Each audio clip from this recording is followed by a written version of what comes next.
See if that gets it done. It's got a little delay to it, so even after I fix things, I still have to look at it for a moment and wait for it to catch up with the current time. Yeah, I can see when I just changed my settings.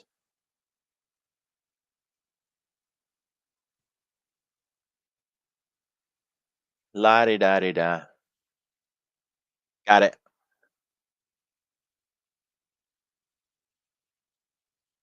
Okay, so now we're good to go. Thank you, Austin. Really appreciate that. So we had a couple of requests today. We're gonna do one of these because they're really easy. Just kind of get it out of the way really quick. There was a question about what should new traders focus on. Well, that's kind of open-ended since new traders doesn't tell us anything. You know what I mean? Is it going to be uh, a new trader who's doing stock, doing options, doing futures? They did mention day trades, so at least we knew that. But when it comes to what should a new trader focus on, pretty much anything because you need everything. There's not even a really good order for where a new trader should start, other than they shouldn't be trying to trade. Don't waste your time. If you're new to trading and you want to go in and paper trade because you think that you're somehow going to get better at trading from paper trading, you're not. So don't even bother. Instead, focus on education, learning, asking questions, charting, indicators, candles, candle reading. Those are some really good ones. Performing research, learning how to do research, learning how to ask questions, not to us, but to the market, right? Like I think if we ask the market the right questions, we get the right answers. So learning how to ask questions from the market is really helpful. Learn how to ask questions. Learn how to manage data. There's so many things that we have to learn how to do, right?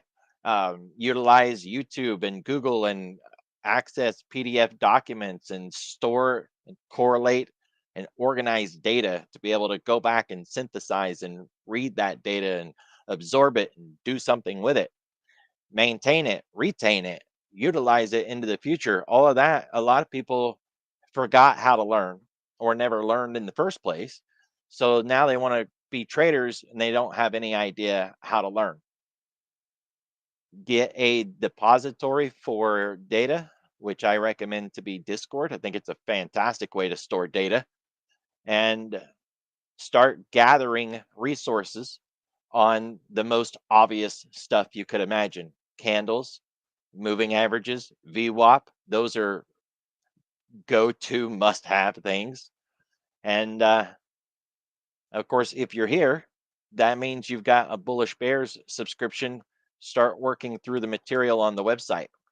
So those are the recommendations on what should new traders focus on. That was easy enough to get started.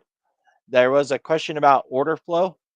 Most people that I know that read the tape and focus on order flow at any stage in their career eventually end up focusing on bookmap.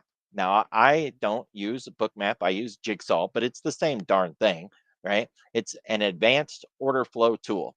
Do you need it? No, but depending on your broker, you might not have much else, right? So this is Tradeovate. It's my futures platform for the most part. For the most part, I do trade, some futures other places, but I trade equities here, and it has really good order flow built into it. I can see pulling and stacking. I've got time and sales from multiple filters, and even the way that the colors change gives me a lot of information. So this oftentimes is good. I don't really need much more, and I can bring in cumulative delta, which is helpful, and not I'm good. But if you was to go, for an example, to Thinkorswim, their dome is way more limited than this.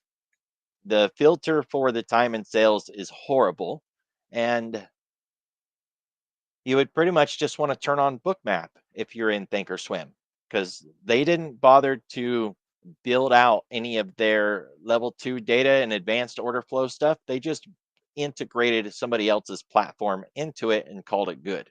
It's kind of smart, really, when you think about it, because they could spend a boatload of money trying to figure it out on their own and never get it right and just piss off all of us existing users who didn't like the change that they made. Or they could take something like Bookmap and tuck it in there for those who want it and don't change the system for everybody else. It was kind of genius, really. So if you're on Bookmap or if you're on Thinkorswim, lean towards Bookmap. I mean, you get free opportunities every day, even if it's not necessarily something that you want to trade. It at least gives you access to something so that you can decide if you like it or not, which is really cool. I like Jigsaw, but it's not for equities per se.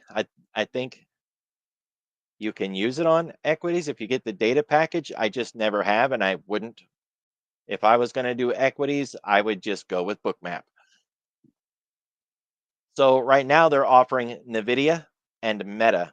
Sometimes they'll offer futures. It'll be oil or the ES or the Nasdaq, whatever. You get whatever they give you for free.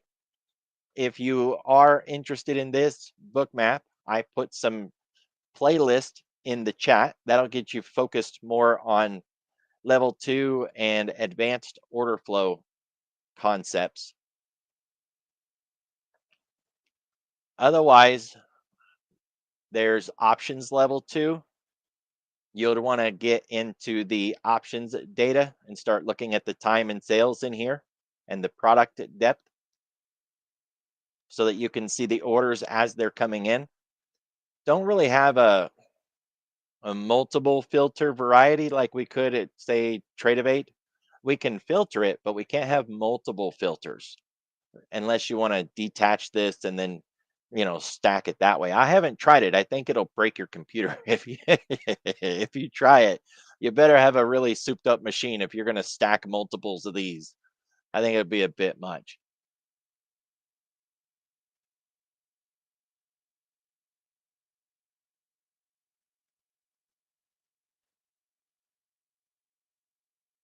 Order flow is very helpful, but there's a lot of order flow tools that'll make your life a lot easier, right? They're not as nuanced as reading the raw data, but they're okay. Um, Let me bring over this. All right, so this is TradingView, and TradingView's got cumulative delta. So you can just go to indicators, type in the word delta, spell it right.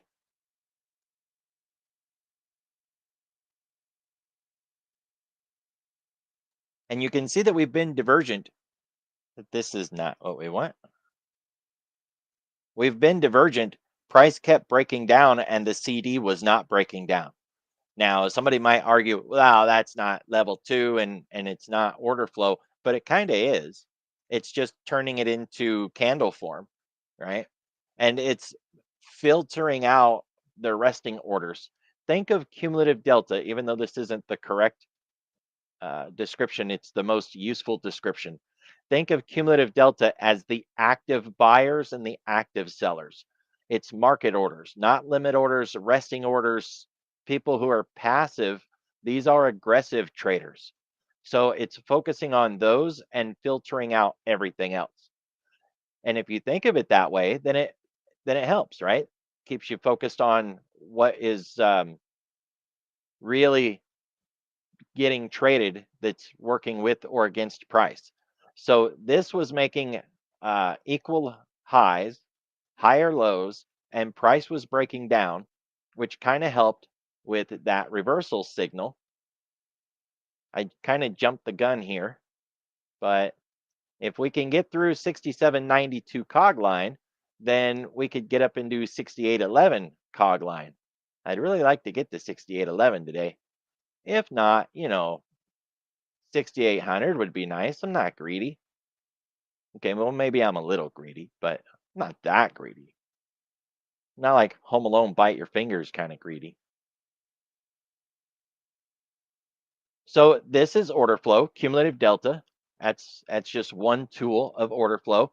You can use that rather than a sophisticated platform like Jigsaw and Bookmap. There is also time and sales on Thinkorswim as an indicator. You just have to search for it, right? So time and sales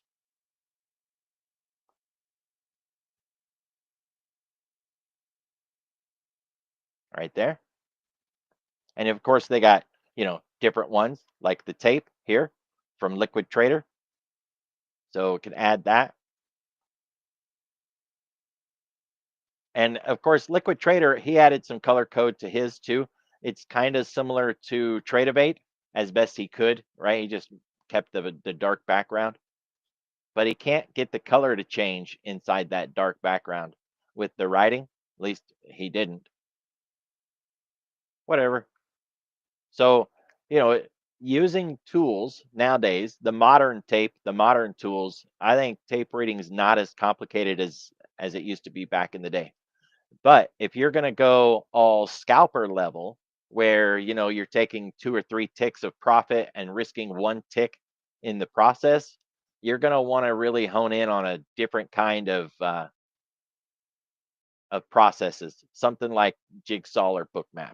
You're going to really need to get into those 5-second charts and 3-second charts and look at the raw data, not the correlated data that comes through these kind of tools.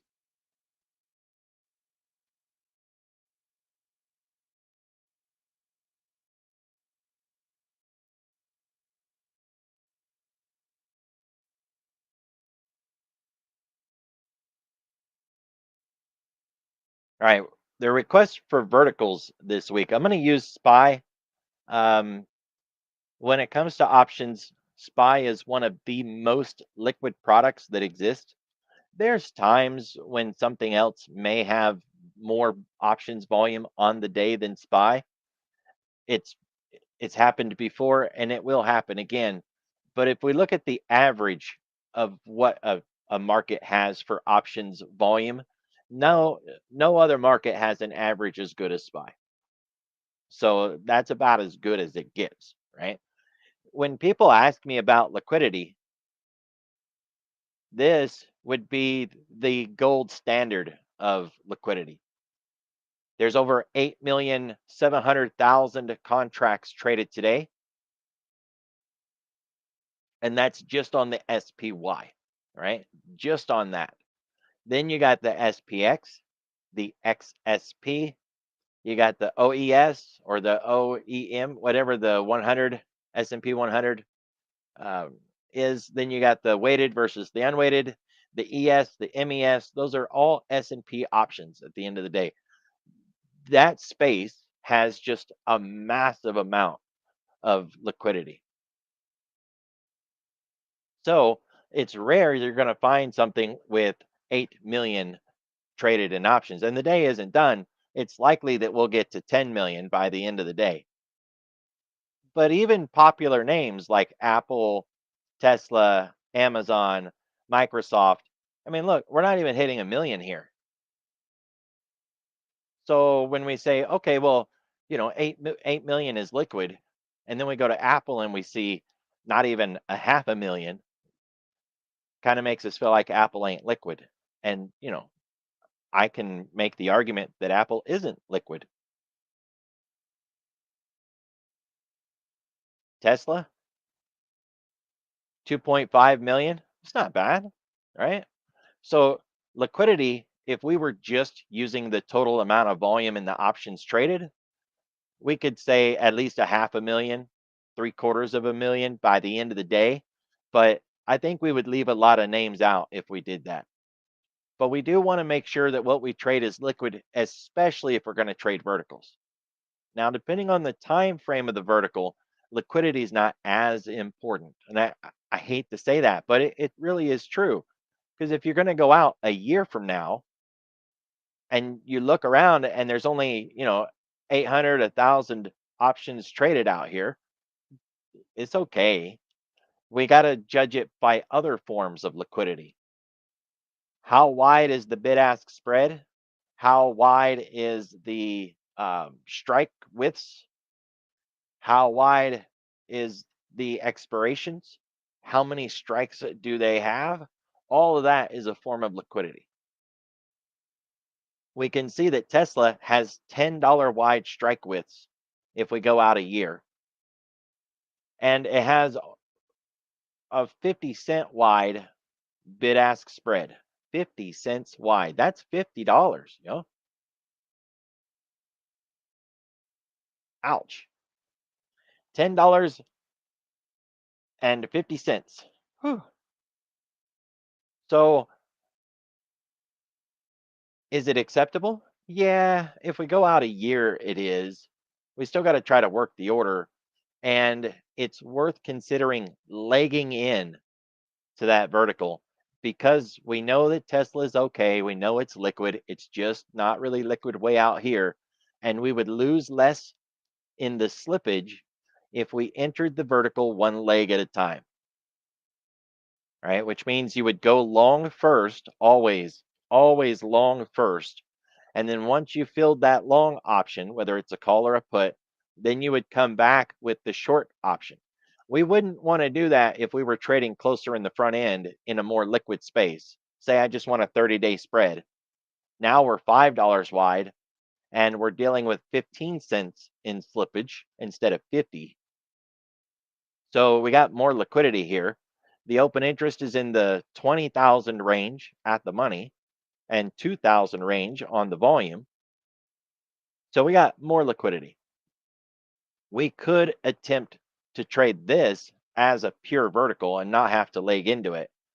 But still, if it doesn't fill and you've waited for a while and you've worked the order and it still doesn't fill, spread it out, break it in half, and do the long leg first and then do the short leg. So I've been talking legs, kind of maybe confuses people. A vertical has two parts. You go long on one and you go short on another. Depending on how you build the vertical, you're either going with the market to the upside or against the market to the downside. So we're going to say that we bought that one and we sold that one. Because the one we're buying is more expensive than the one that we're selling, we would have a debit that we would need to pay. Now, you can call that a debit spread, which is what I like to call it.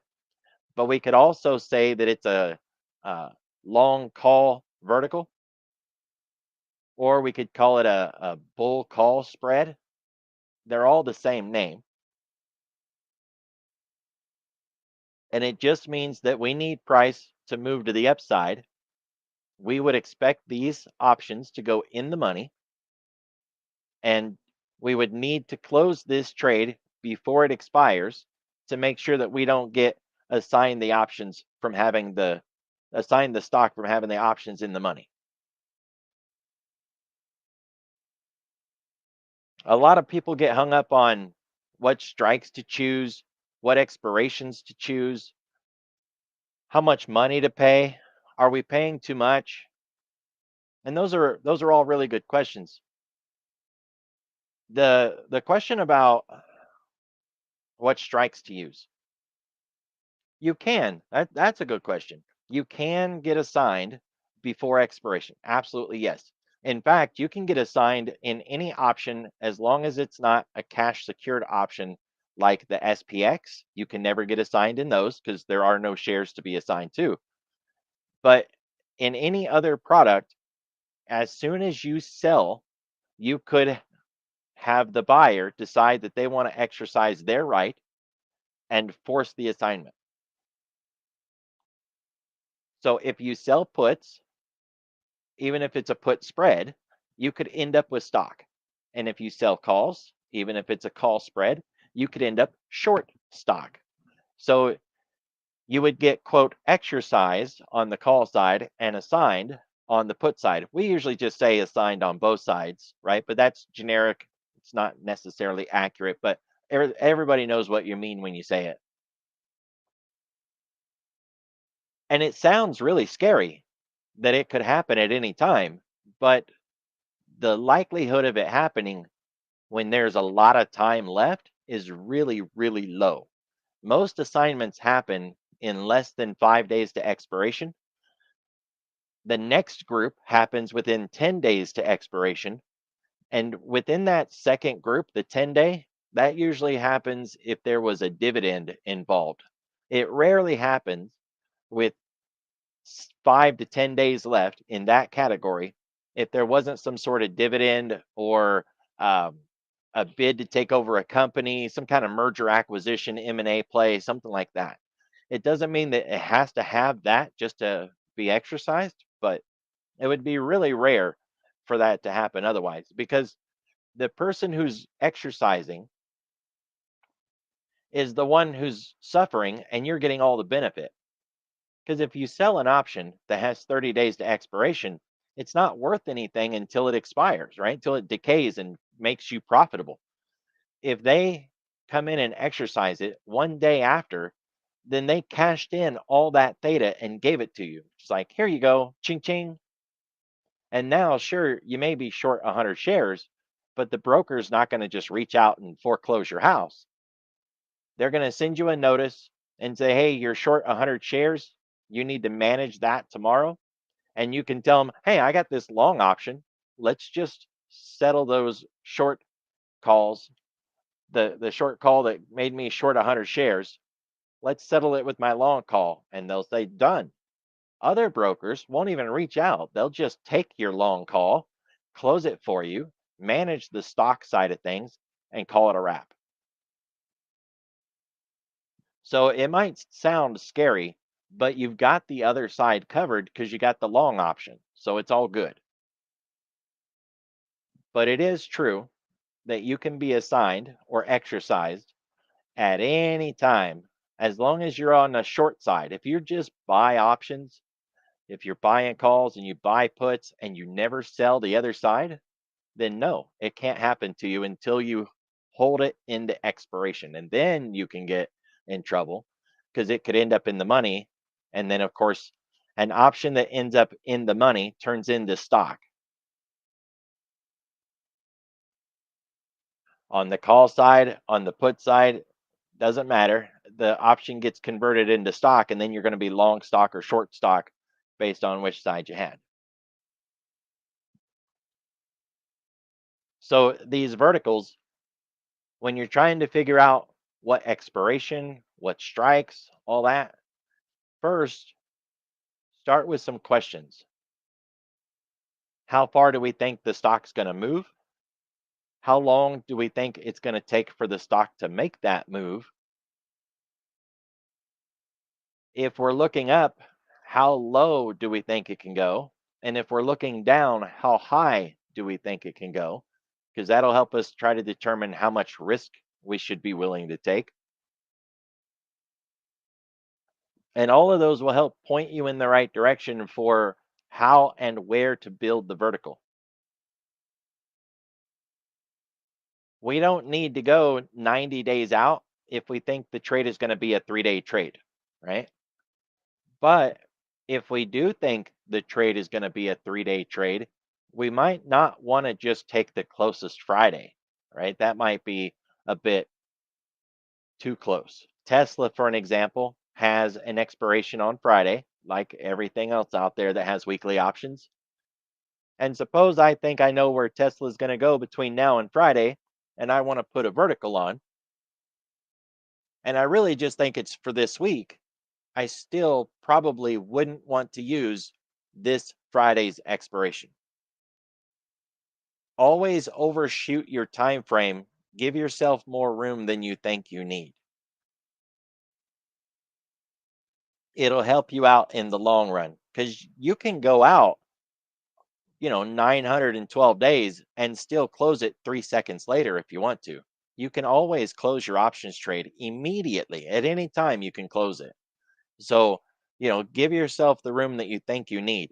Yes, it's going to cost you more money if it has more time in it, but that time can be the difference between a winner and a loser.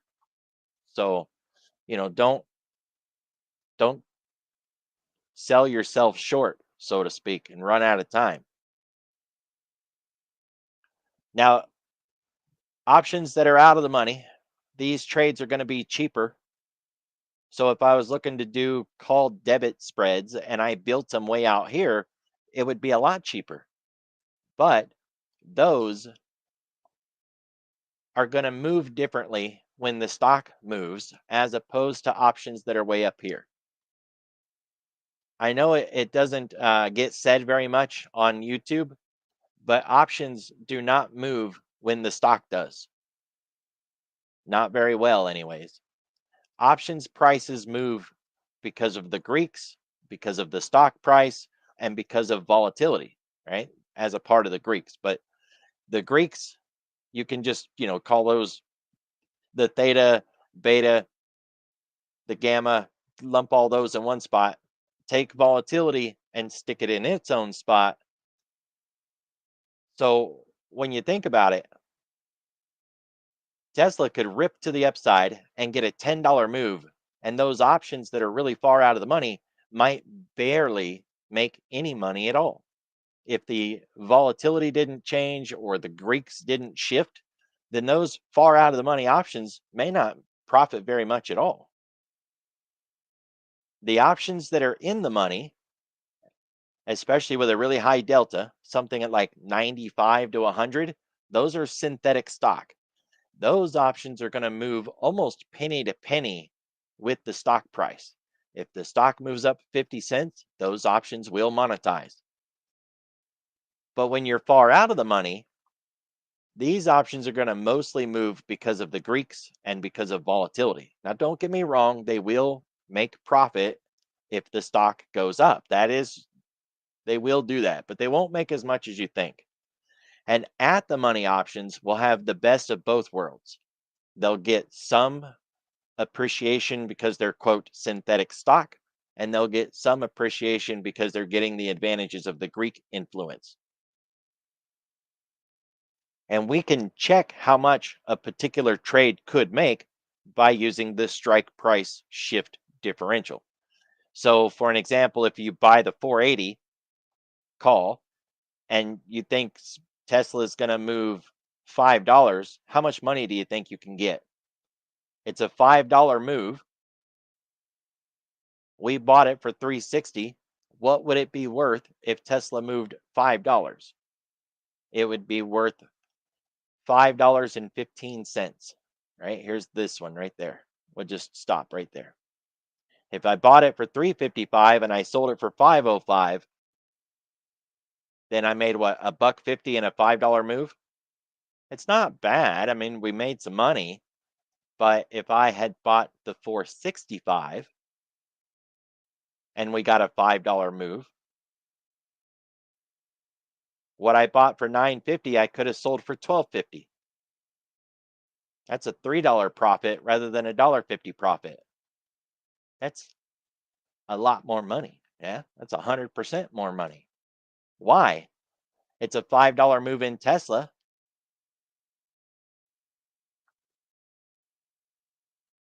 Now, I'm not trying to discourage people from trading out of the money options. I'm not.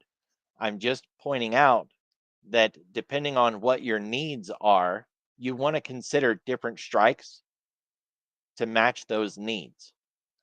Trading options should not be a I'm always going to do kind of statement. It should be I'm going to look at what is the best one to trade this time, and then I'm going to look at what the best one to trade next time.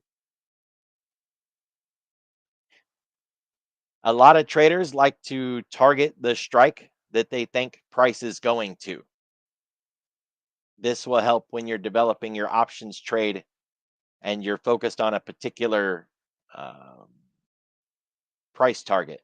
So with Tesla, we'll just stay with my long call here, even though obviously it's bleeding like crazy. I think we're going to close this gap, honestly. So don't mistake my presentation today as me being bullish Tesla.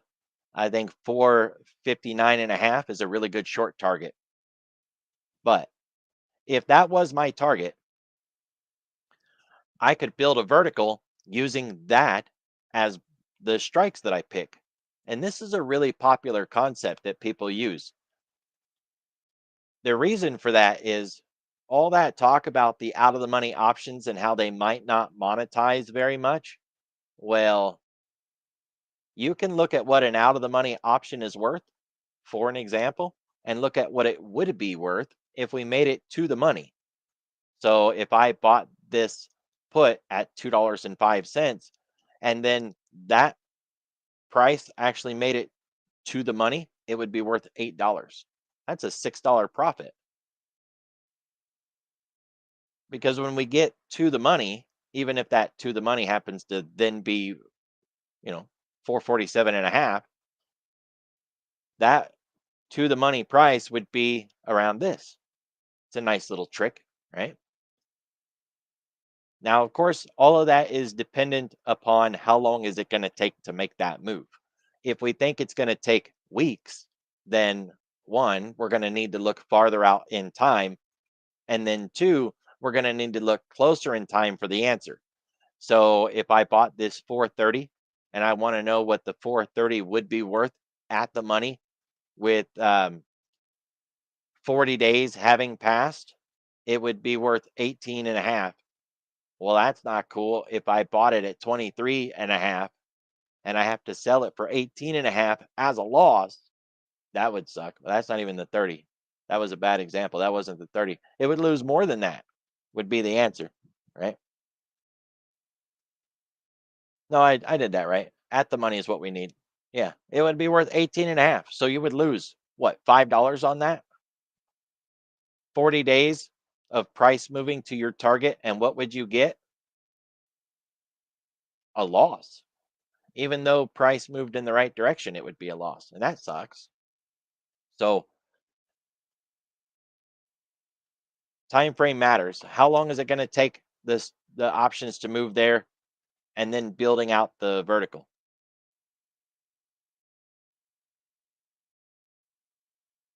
The reason we call them a vertical is because of how they're built, right?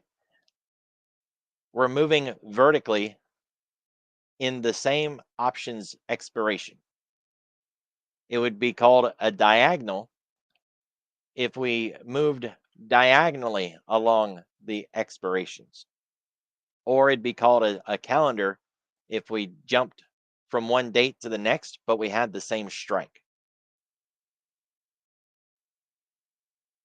So the vertical is always going to be in the same expiration.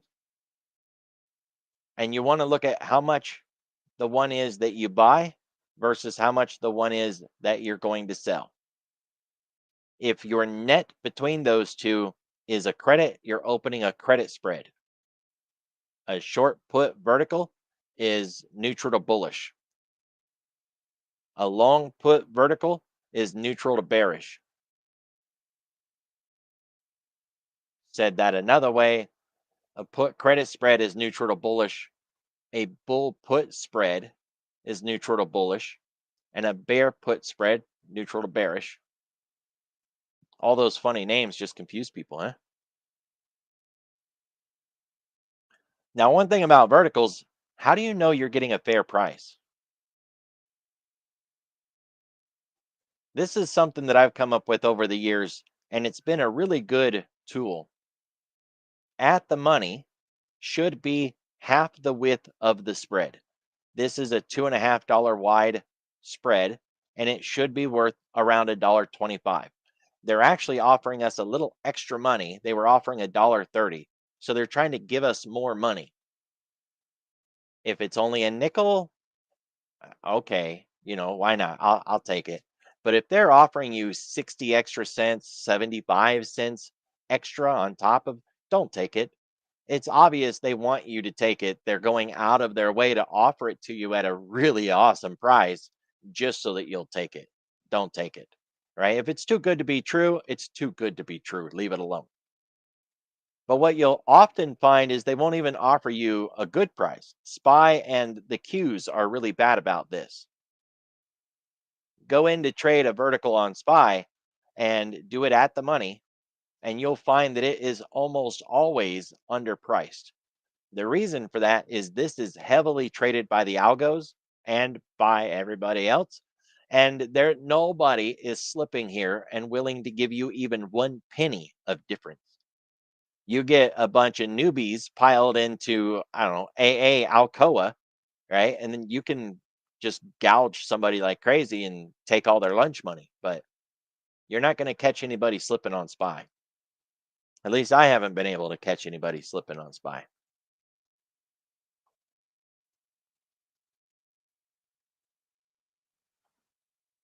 There is a break even for these trades, right? So this is a short put vertical. It's neutral to bullish.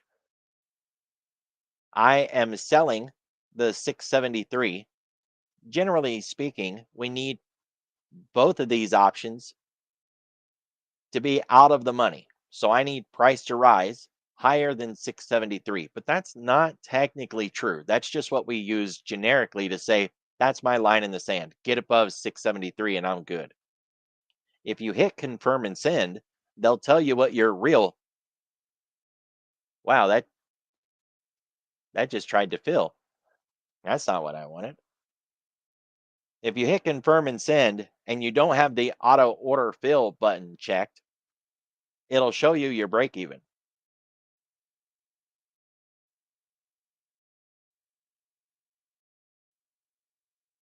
Orders.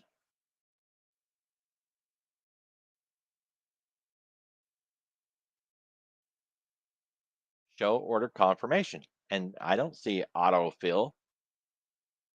Should not have tried to autofill.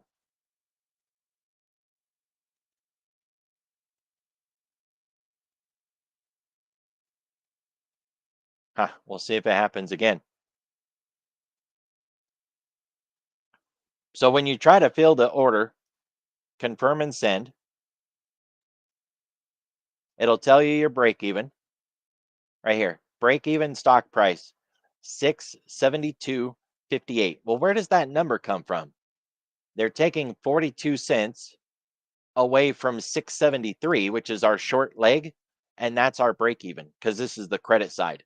If we were looking at the bullish side, they would add that debit to our long leg, but they're subtracting that credit from our short leg. We need the stock price to close above 672.58.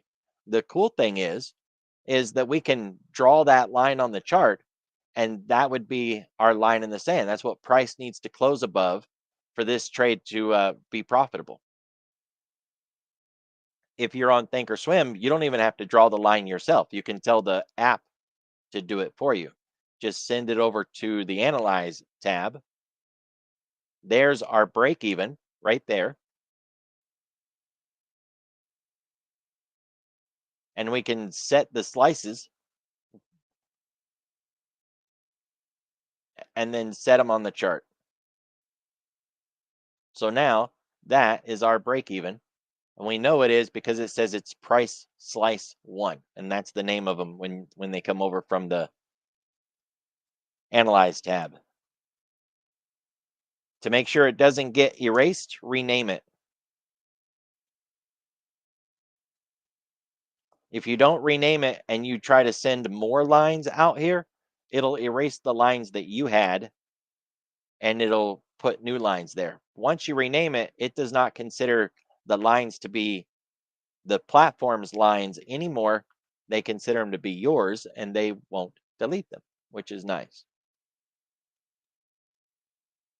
So if we were to take that trade, that's our break even. We need price to close above that by expiration. But that's okay. It can go below it for now, right? It's no big deal as long as it closes above. Now, if it goes too deep in the money, your chances of getting assigned go up drastically. This is important if you're swing trading. Say you've got 30 days to expiration and you get an option set that's at the money and over the next 2 weeks, it ends up going $10 or $15 in the money. Oh boy, your chances of assignment have just gone up drastically. It's even worse if you're within that 10-day window that we talked about. So 10 days to expiration, deep in the money, your chances of assignment go way up. But the total number of assignments last year within that 10-day window was still less than 2% of all of the options traded last year. So, you know what I mean? Like, it's a fraction of a fraction of a fraction of 1% that you even get an assignment early.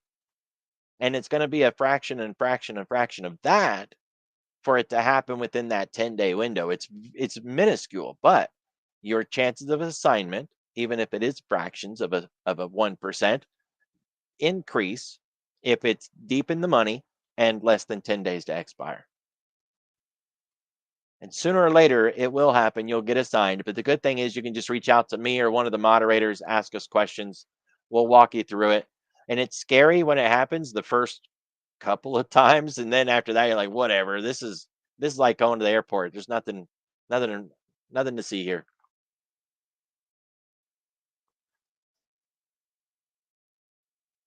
So always find out where your break even is, calculate it yourself. If you trade probabilities, you can build the probability that you want. So if you want an 80% win rate, 30% win rate, whatever, you get to choose. The delta is your deciding factor for the probability based trading. Unless you've got think or swim, then you can use something like touch. So custom sets, touch. You got probability of touching, and then you've got probability OTM or probability of ITM. You don't need both. You certainly don't need all three, but I'm going to load all three for a moment. If you're selling these options, you might want to know the likelihood of getting in the money, because that would be bad, right? So if you're selling out of the money options, the probability of it going in the money would be the probability of you losing. We got to turn some other stuff off so we can see. Let's get rid of touch and open interest. There we go. Now we can see what's up. So if you sell the 665, you need it to stay out of the money until it expires.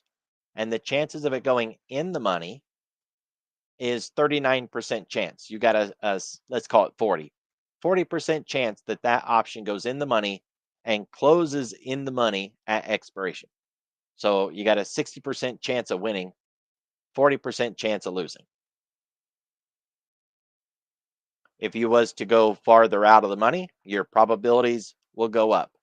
But I will tell you now, you do not want high probability trades. You don't. I know we all think we do, but I'm here to argue you do not. So, can you trade an 85% probability trade? Oh yeah. Yeah, and you can win 85% of the time.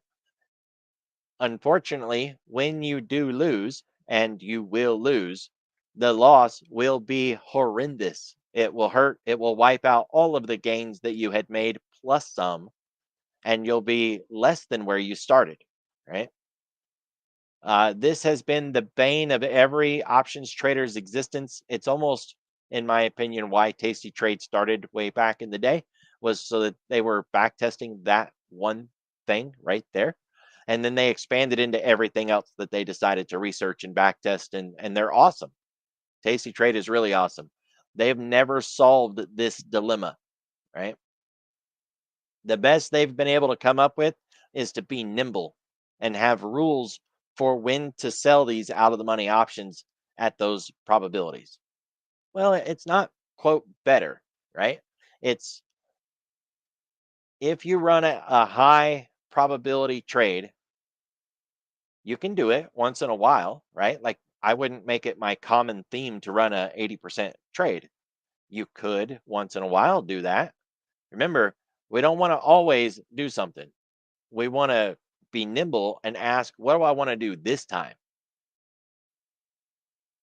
Because that will serve you so much better. And then just being able to ask the question, what is the handicap if I go at the money, near the money, out of the money, in the money? What's going to happen to my trade this time? And is it okay if I'm at the money this time or out of the money this time? You can, yes. Here's my argument with closing them early. and believe me, this is a concept near and dear to my heart. If I sell an option out of the money, so we're going to say I'm selling it way out here, 660.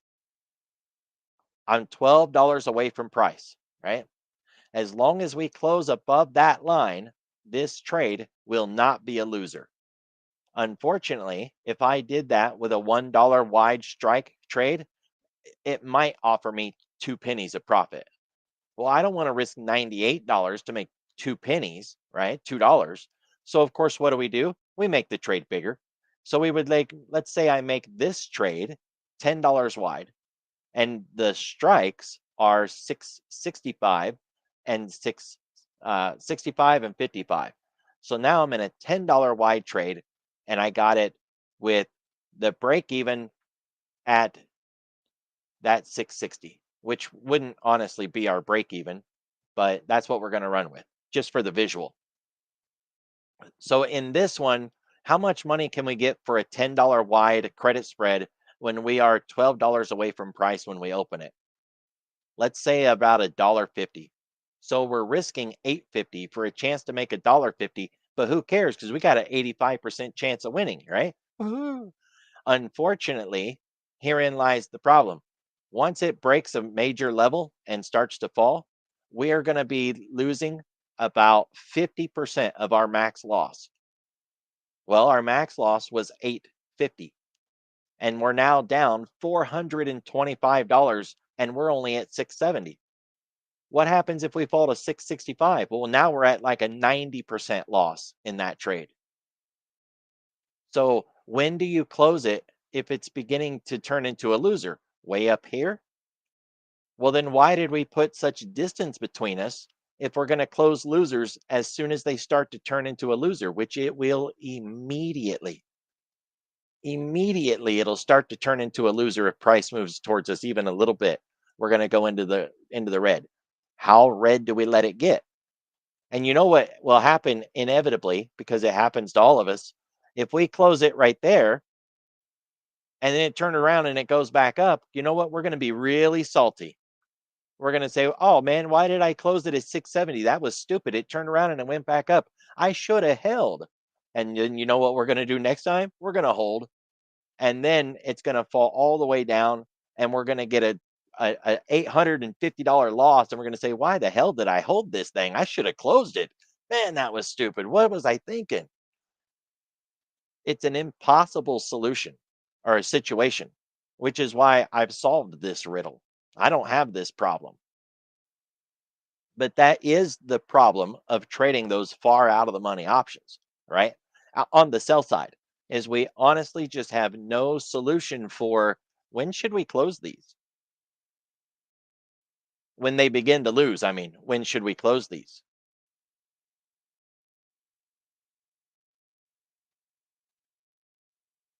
If you open the trade at the money and it begins to not work, well, that's a completely different situation. All of the mechanics change in the trade at that point. We're not looking at a break even far, far away, right? I'm putting my order to close on here.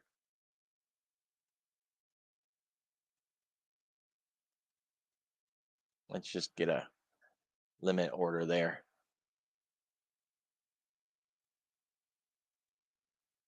That was the wrong side. That'll do it. Good enough. All right. I shouldn't be in a trade while I'm streaming anyways.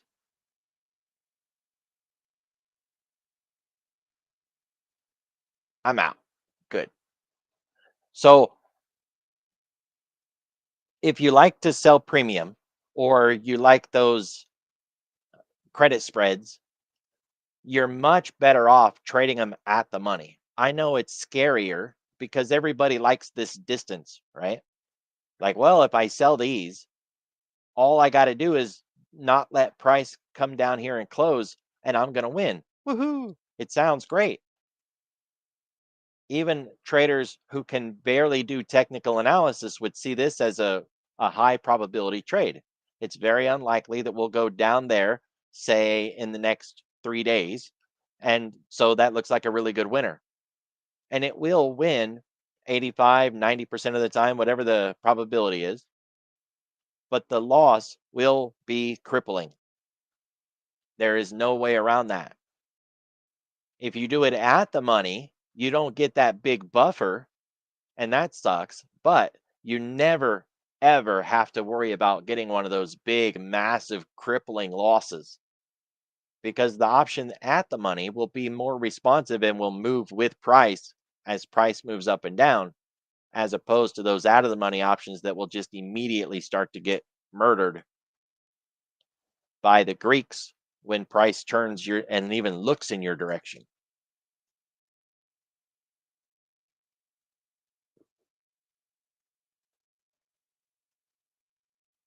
Now, when you're doing these verticals, try not to get hung up in the name because we can mix and match these and we can play them all kinds of ways. The main thing, let's talk about the buy side for a little bit, is the main thing is we just want to buy this option. That's our only goal. We just want that option right there. But that option is $11. Well, that's $1,100. That's a lot of risk. And for a small account, that would be a lot of money. So instead of just buying that one option just like that, we decide to take some of that and offset it by selling something. Now it's only $42. Technically, this is a vertical, but if you don't give it a name and you just think about, wow, that's $11. What can I do to make this cheaper? I could sell this for $10.50. And now the difference between them is around 50 cents. Well, okay.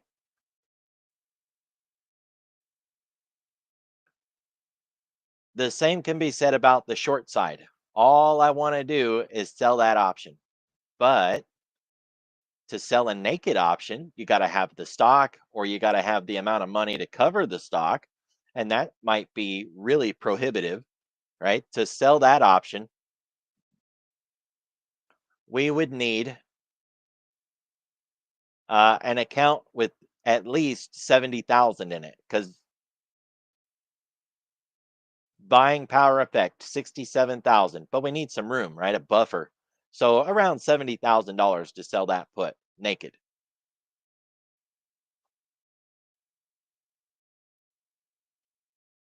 But we could sell that put and then we can buy a put or an option. It doesn't have to be a put. We can just buy an option on the other side. Something less than what we're selling. We're going to get $11.50 for this. We need to buy something cheaper than $11.50. So we can buy this one at around $10.50 ish. And now we get the difference between those. So what you want to focus on is how much is the option worth that I'm either buying or selling, and then how much is the option worth for the other side. When you get into the habit of doing that, you can start thinking geometrically up and down the options chain in different expirations, different cycles, because it's not about following the guidebook of, well, this is a vertical and I need to do this and I got to buy one of these and sell one of these. It's, hey, I want to trade this option, long or short, and I need to cover some of my risk. We can offset that risk. We can cover it, get risk out, however you want to say it, if we can trade another option going in the other direction.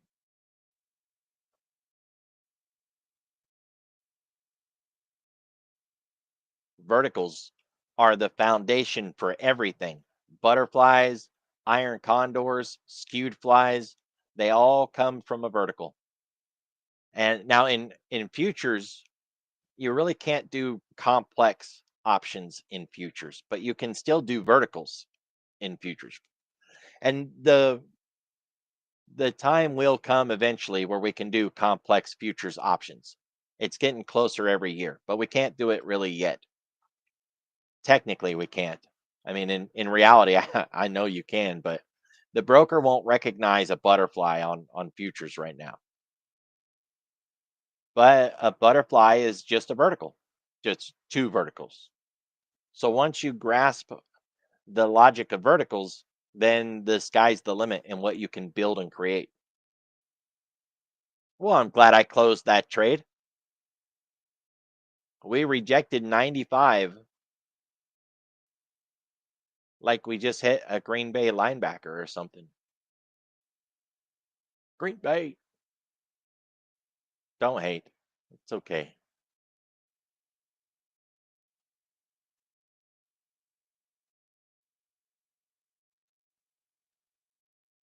Got any questions on verticals?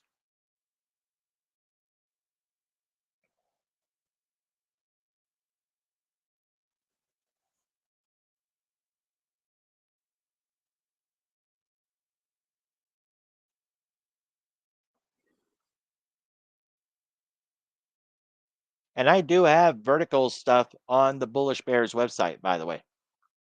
Yeah, that was a lot. But it's recorded, so you'll be able to go back, take your time.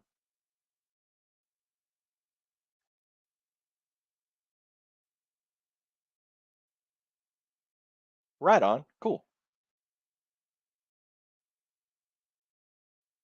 Now, when it comes to verticals, as with most options trades, we can run these mechanically, which is really awesome. If you think about it, options are one of the few trades that you can do where you can do it mechanically, not based on any form of technical analysis whatsoever, just having a set of criteria that trigger and boom, you take a trade based on anything, the time of day, the day of the week, the weekly expected move. I mean, there's so many things that we can mechanically trigger off of that just by default, like, oh, well, it's Tuesday at 1 o'clock. It's time to buy that option. And I know that works. I did it for an entire year and it works. That you every Tuesday you can go in and buy an option in SPY. And at the end of the year, you'll be profitable. Isn't that crazy? But it works. You can do weekly iron condors, daily butterflies.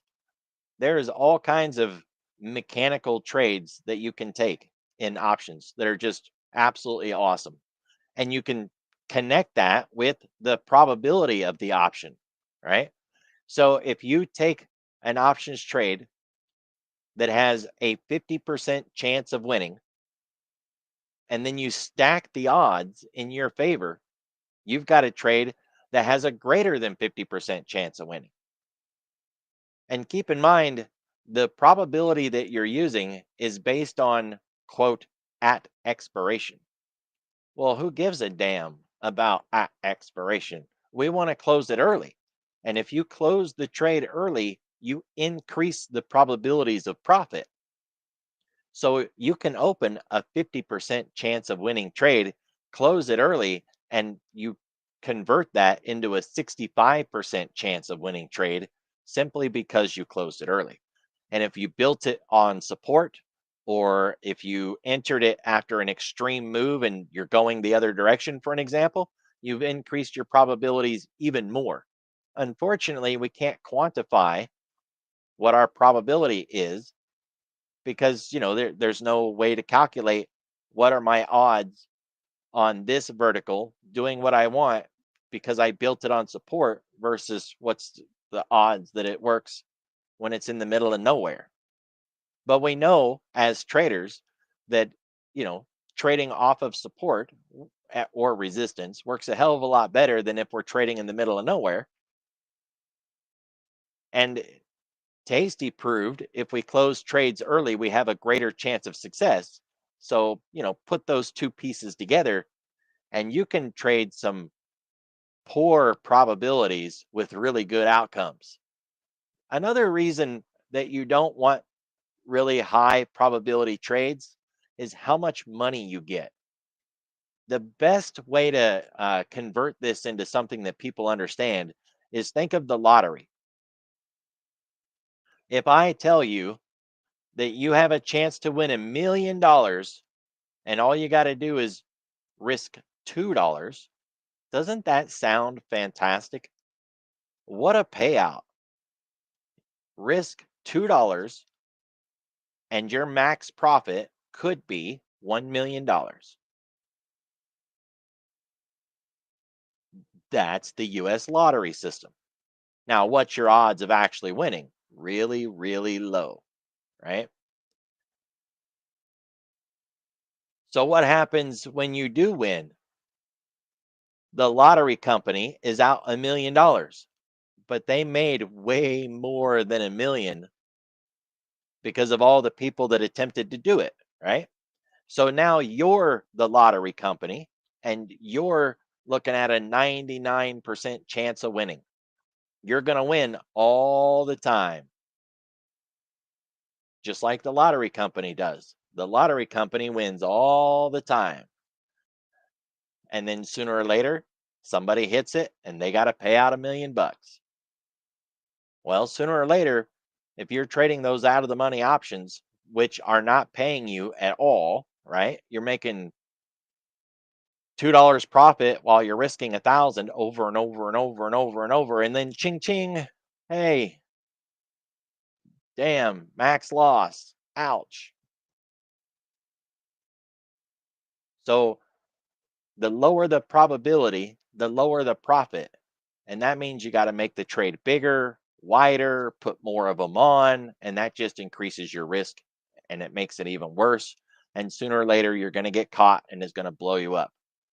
But if you trade a lower probability trade, say 50%, you get half the width. It's half the risk for half the reward.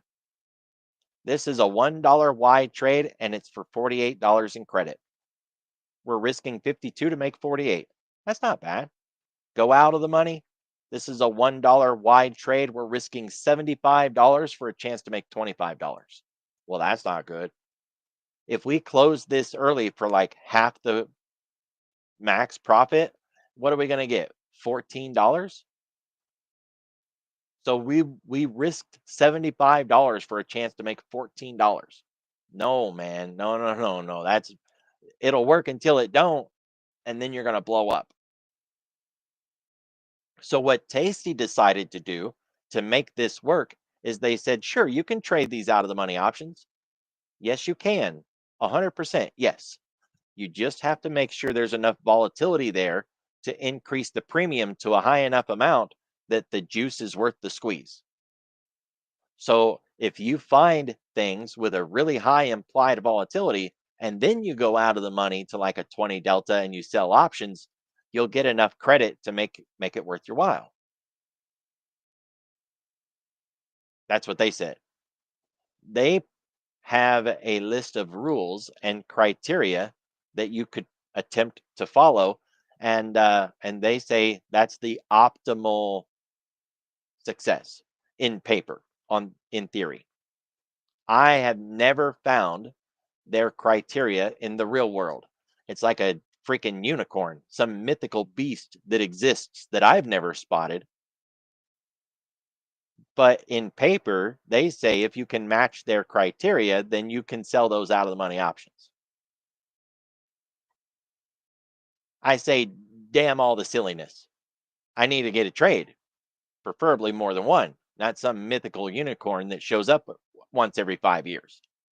Trade it at the money or at least near the money so that you're getting some real money out of the trade and it can be defended, rolled, modified, easily identified that it's not working. And you've got a real clear understanding of what do I need to do to this trade? It's not working right now. Roll it up, roll it out, close it out, do something with it. But if you get back in that situation where you're like, well, it won't lose unless it comes all the way down here. Well, that's just a really poor situation because when exactly do you close that loser? If you use percent of loss, say when your loss gets to 50%, you'll be closing your losers somewhere around this spot, maybe even a little sooner, like somewhere right in here. because you'll get to 50% of your max loss somewhere in here if you even get that deep. And you're going to feel really bad if you close it here and the next week it runs right back up and you took, you know, a really good loss for nothing. You do 2 or 3 of those and then let me know if you still like that program. And I bet the answer is no, I don't like that no more. That sucks.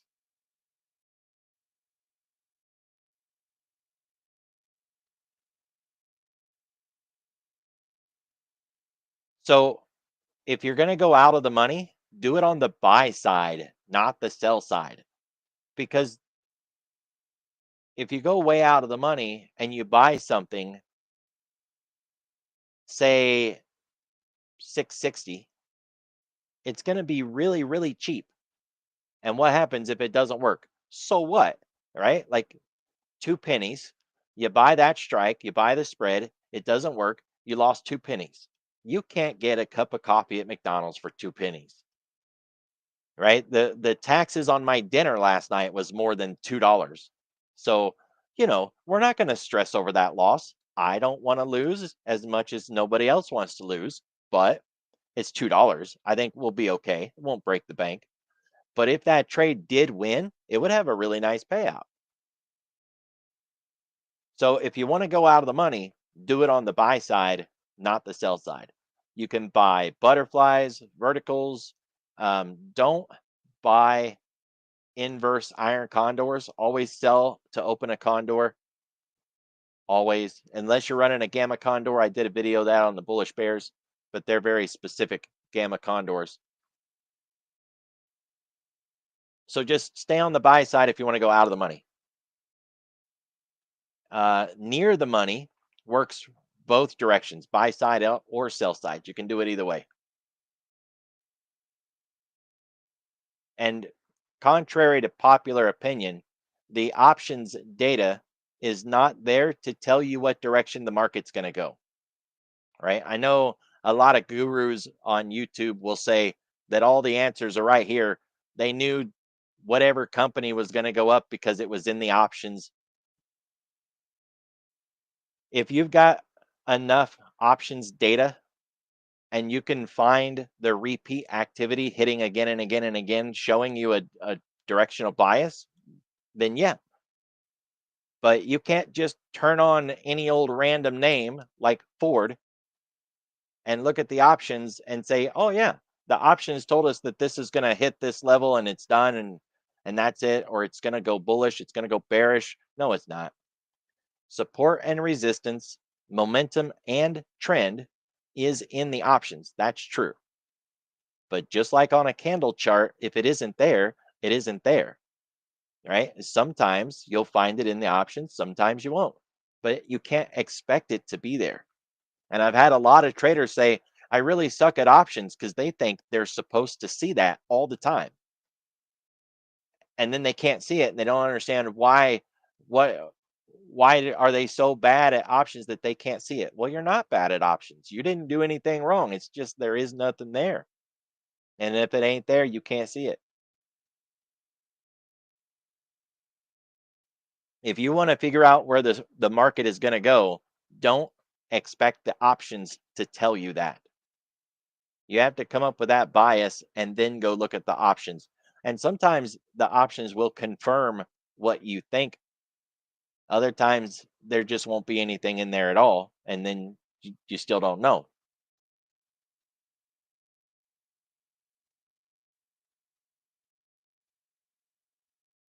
So there is a really good company out there called Options Omega. This is like the premier options back testing company. I've never come across anybody that does it better. It's not free. We do have an affiliate link at the Bullish Bears. What makes this so cool is all of the criteria that you can add to the trade to back test it. If you've traded options even for a little while, you'll know that you can see prices that you'll never fill, right? It might say that an option was worth a dollar, and then you try to fill for a dollar and you never get filled, never get filled. So, they take that into account. When you're building these strategies, you can tell it, make sure that that price was, exceeded. So if I say I want to sell it for a dollar, it has to go to a dollar one or a dollar two or even a dollar five to validate that I could have sold at a dollar. That's cool. You can do that. It'll intraday backtest to a specific time of day. You can black out dates like FOMC. So if I wanted to do a 3-year backtest, I could do a 3-year blackout on all FOMC days, all holiday weeks, and anything else that I want to black out, and then do a 3-year background and see if a trade would work as a mechanical trade, right? Now, it still needs work because I've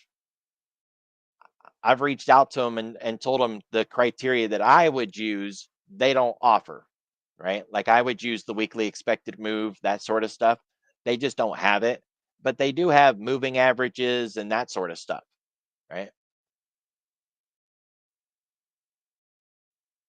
They're they've got a community of mechanical traders that just all they do all day long is sit in that Discord and discuss different mechanical trade strategies and then show their results because they're trading them, right? They're not just building them.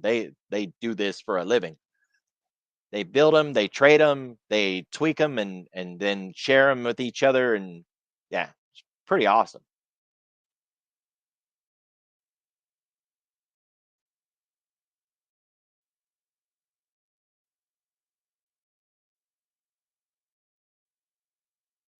It's not free, obviously, but it is a pretty cool system, and you can connect it to a broker. So the strategy that you build, if you want it to trade live, it'll do that. I don't know what brokers they support or if yours would be found on there, but yeah. This was a at the money call credit spread on the SPX. Look at that P&L factor.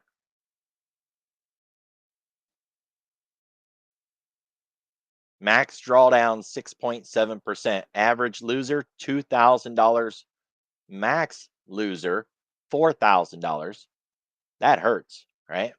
P&L 64 wins, uh 54 winners out of 64 trades. That's not bad, right? Those losses need to be fixed. Starting capital 100,000 went to 134 in 1 year. That's not very good, but it's okay. Average winner $1,000.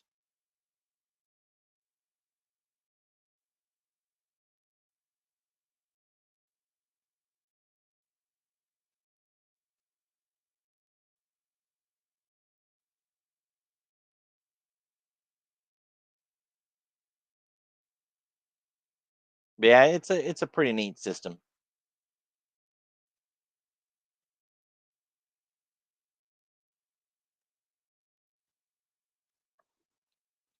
Now this is a 2-year butterfly trade, not 2 years out, but 2 years of back testing. 441 winners out of 501. The max loss was $365, and the max winner was $1,241. Yeah, this is a sophisticated tool, most definitely. It is not simple by any means, but it's not to say that it's not Volland complicated because Volland is the most sophisticated dealer options platform out there. It's like spot gamma on steroids. It's a whole other level of sophistication. This is not that sophisticated. You pick your strikes and then you tell it what you don't want, right? Like you set your stops, your exit criteria, but you really just pick your strikes. Set your expiration or your exit criteria and you run the test. And if you can take an account from 10,000 to 2 million in 2 years with butterflies, you're a bad man. That was running profit targets of 25% on butterflies.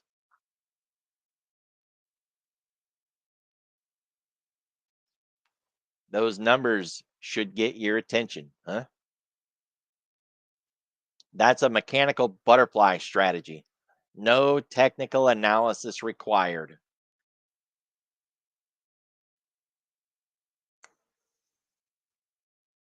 That's the beauty of options.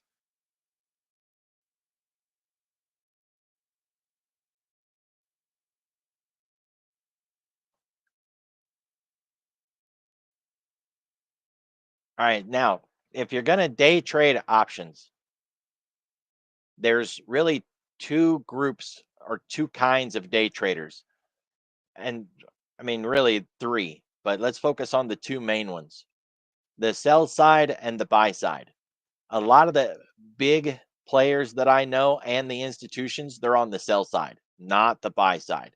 They're not buying an option with a guess that we're going to go down today or, buying an option that we're going to go up today. That's not what they're doing. When you buy an option like that, it's a binary trade of win and lose. You're picking winners and losers, and you absolutely need the market to move now and fast, right? The faster, the better, and it has to get it done. And that's where a lot of day traders and options, they don't make money, they lose because they have this expectation that, oh, I'm bullish on this. I think we can go up from here over the next 3 or 5 days. And then they buy a 0 day option or they buy a day trade option and the stock needs 2 or 3 days to make the move, but they didn't have that time. They have an option that don't have that expiry. And the market slowly works its way up to that target and the option's just bleeding money like crazy all the way out. So then they were right. It went where they thought it was going to go, but it moved so slow that they didn't make money. If you're 0 day trading, the sell side is, quote, the easier side because you only need to figure out where price should not go.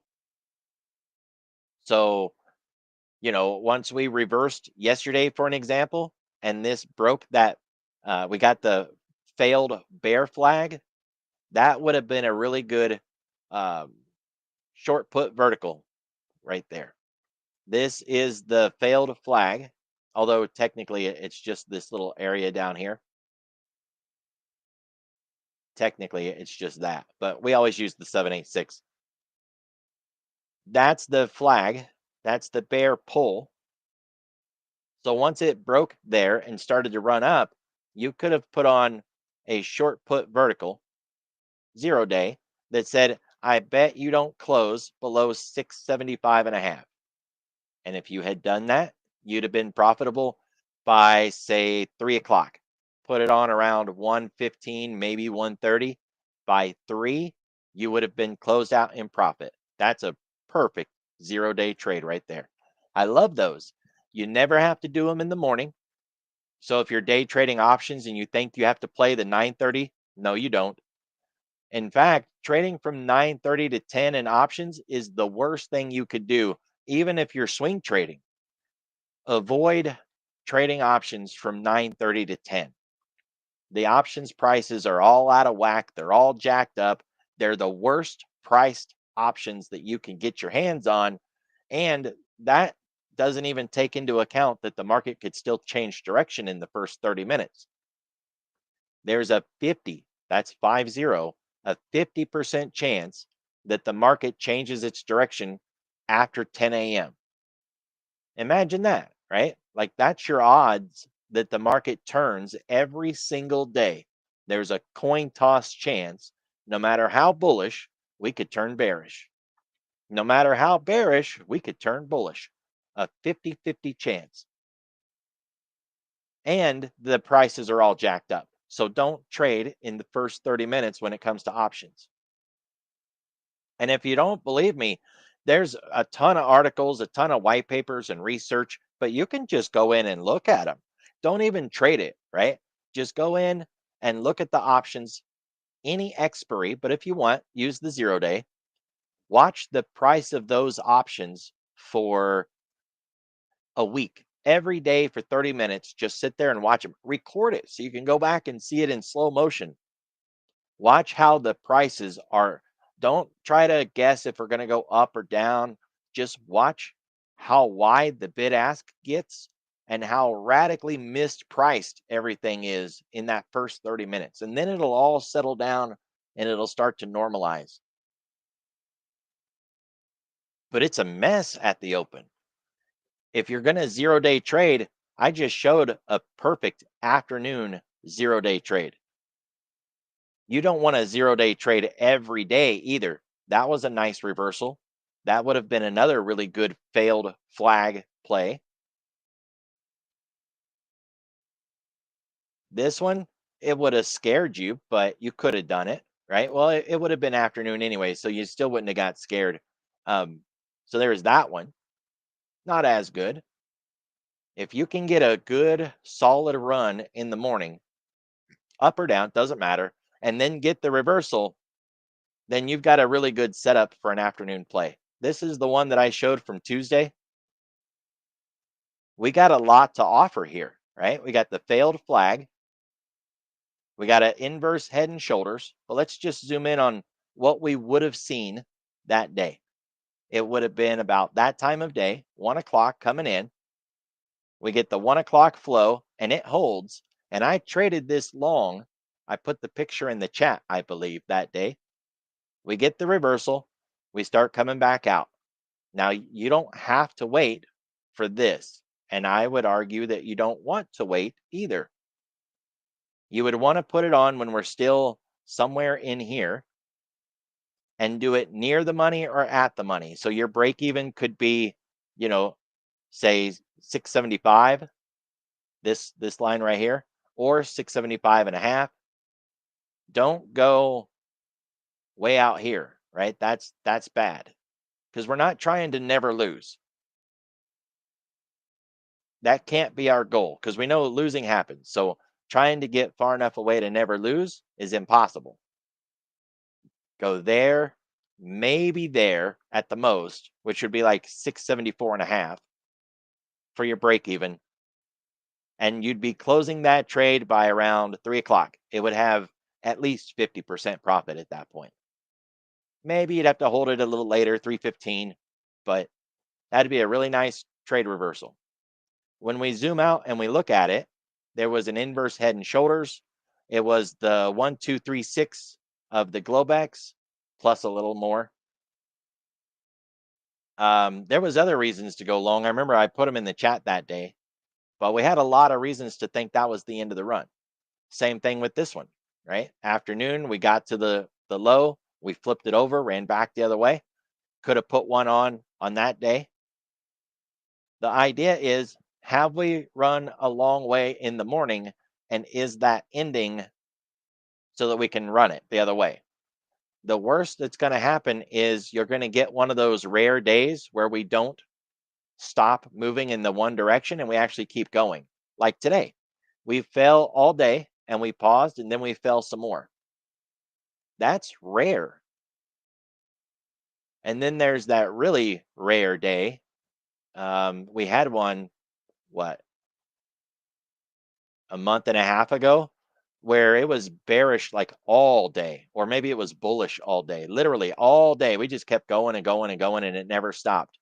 Those days are the ones that's going to catch you. But so what? I mean, I think it was this one. There's no such thing as never losing. So yeah, this one would get you. There's your midday to where you're like, okay, it looks good. We're going to run it the other way. And then, shoot, that didn't work.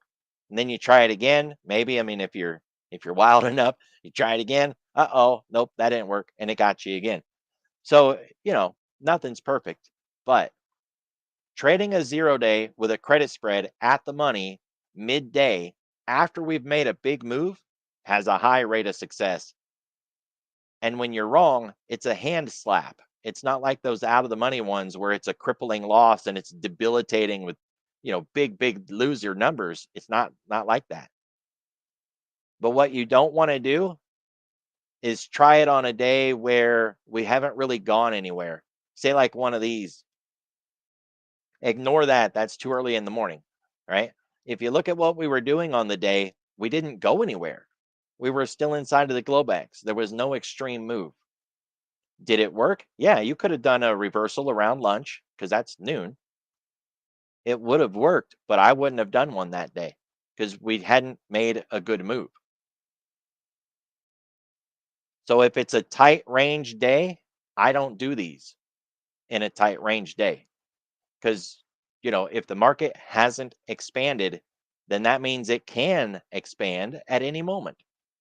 But if it has already expanded, the chances that it's going to continue to go in the same direction are really low.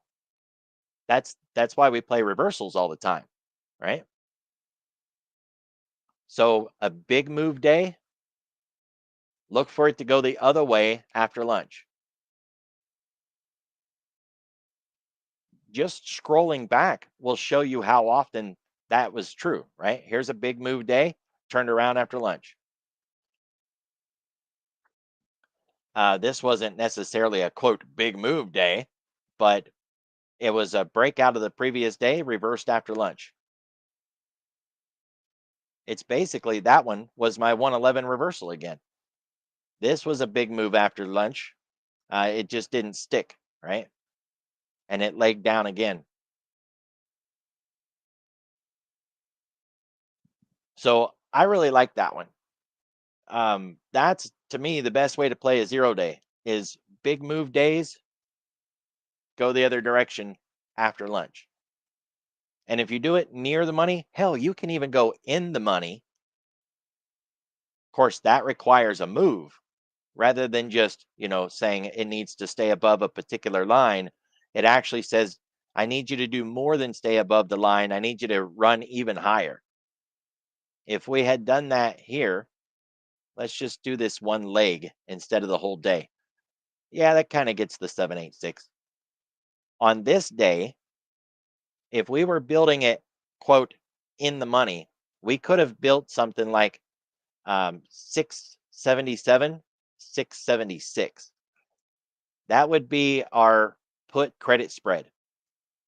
And what's the ask? The price gets through that level and above us. But if we had done that $1 wide when we were at 675 and a half down here on that red candle or this red candle, either one, we could have gotten more than half the width of credit. So $1 wide, say we get 55 cents, maybe 60 cents. We're risking 40 to make 60, and we'll still get payout early, like around 3 o'clock, 3:15. Still be able to close that thing out early. It'll pay you really well.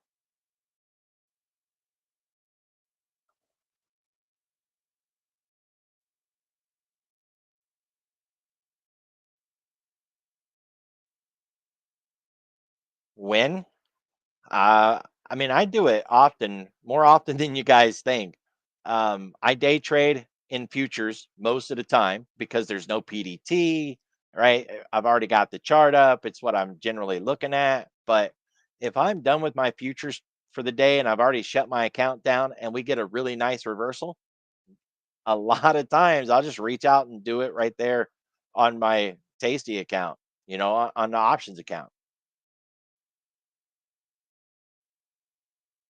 Because why not? You know what I mean? Like, why not? I gotta admit, it's not as often now as it used to be. I used to do it a lot more, but it's just because of the environment we're in. When the options get so crowded that you can't find anybody trading in anything other than SPY, I don't like the prices. I just back away. But this market won't stay nasty forever, and it'll clean up. It's near the end of the year. Prices are junk. Liquidity sucks, you know. So I'm not doing it as much now as I normally would, but there's always next year. Better prices, more liquidity. And man, if we go to 24-hour options trading like they're talking about and they change PDT to $2,000, that's really going to help that 9 to 10 window. It is. It is absolutely. But we won't have to worry about those poor options prices between 9:30 and 10. At least I'm hoping. I think it's going to be a good thing. And I've heard so many people cry about this. I'm like, why are you so salty? This is a good thing.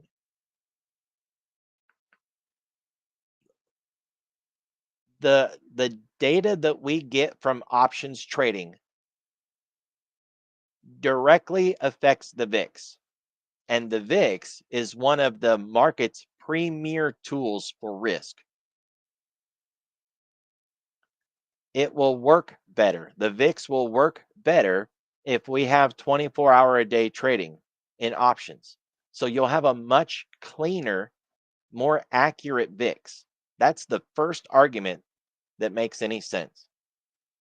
Two, the expected move models are based on options trading.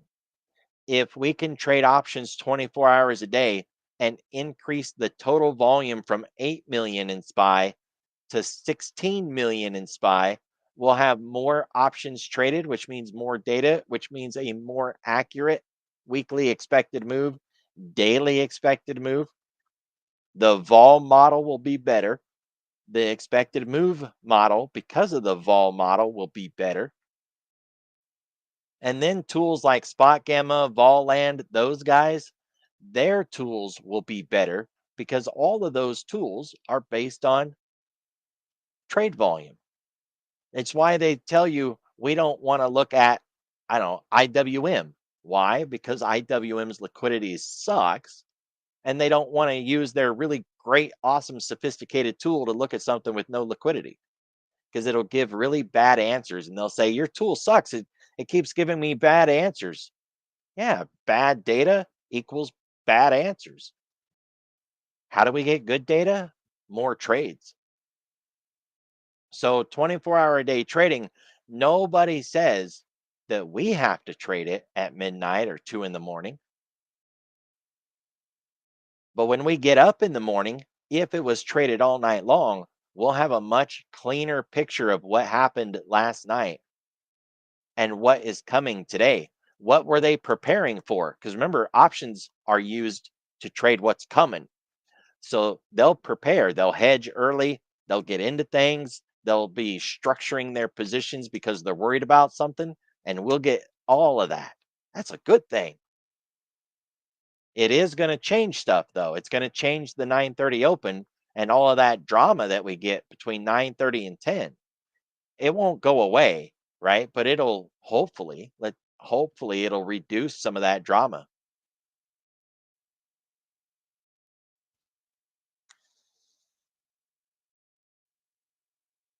Yep. We I just had this talk with someone the other day and they were really salty because they're like, "Oh, now we're gonna have to get up even earlier and we have to stay later." Like, I don't, I don't know about you, but I do me. I leave when I want to leave. That's why I became a trader, so I can trade when I want.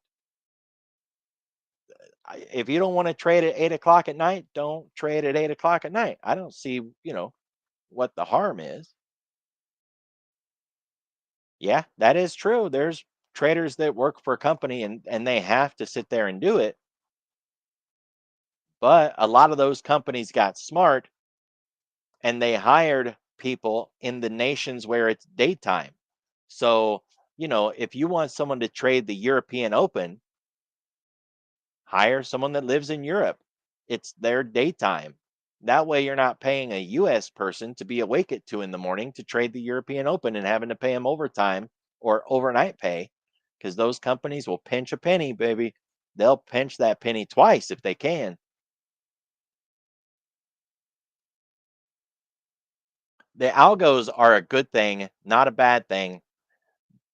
Be really careful with that. Algos are good. If you take away the algos, you will hate trading. It sucks. The bid ask is really wide. Slippage is horrible. You can't get filled. You won't get trades unless you give a lot of money onto their side of the trade. It sucks. Take away the algos and you'll give up trading. We would see half of all traders disappear within 1 month if we didn't have the algos. They would all just poof. It's really bad without the algos.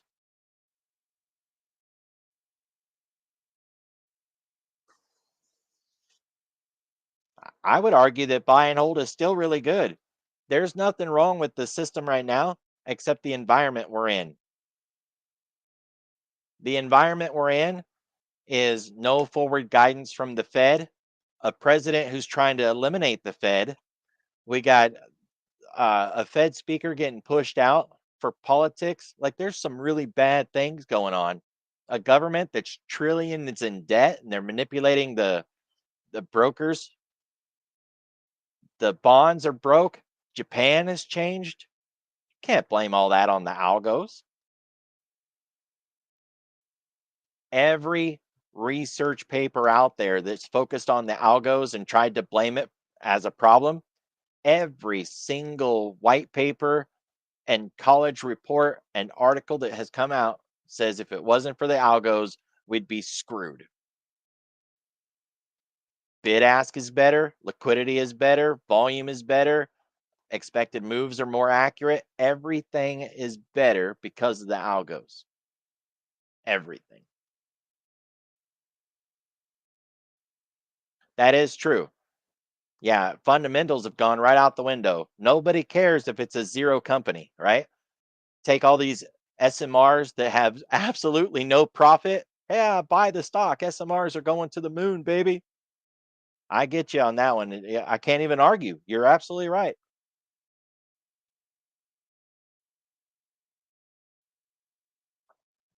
Well, I mean, better, worse. I'm profitable, and I find being profitable to be a uh, an obtainable thing every month.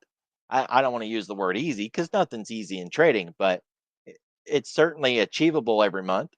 And you know,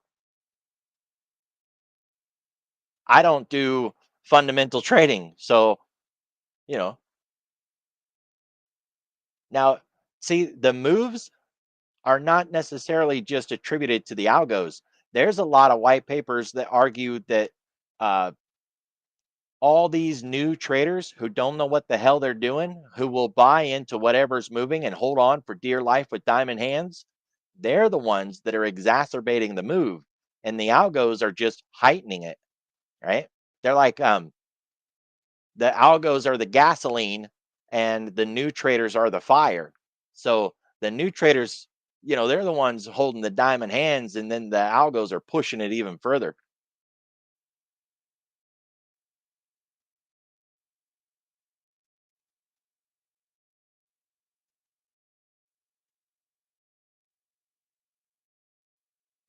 This is Google Scholar. It is an absolute amazing resource for anything that you want to dig into. And in algorithmic trading, or any question that you want to ask, this is a really good place to go. You can set your time frame. So you can, look at papers from the 70s, the 80s, the 90s, the 2000s, whatever you want. You can change by um, what country they come from. You can filter out, say, particular groups if you don't want some from, say, CNN or something. Um, it's not all free, unfortunately. Some of these papers you do have to buy, but you never have to buy something. You can just skip it and not read it, right? You can just go to a different one.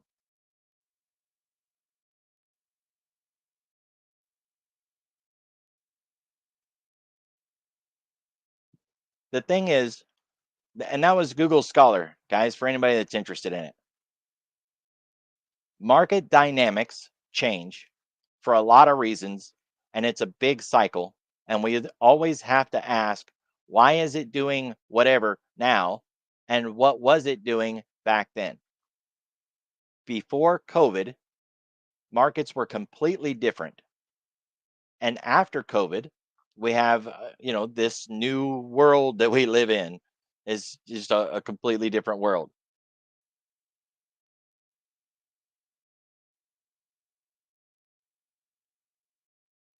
This was a really good time to be trading. This was a really good time to be trading. And this was a really good time to be trading. There's another one right back here, a shorter time period there. If I was to undo that and just circle when the bad times were to be trading, then, we have those too, depending on, if you like going short or not. That's some high violence there, right? Especially like in that time frame right there. That's a lot of violence. So we can pick and choose and, say these 2 years were really bad, these 2 years were really good. I am a trader. So I know what I like to trade and I find my trades by looking at different markets. I'm also an adaptive trader. So I trade stocks, options, and futures, options on futures. I trade Bitcoin. I dabble in Forex. I'm not, I don't want to even call myself a Forex trader at this point, but I've traded it.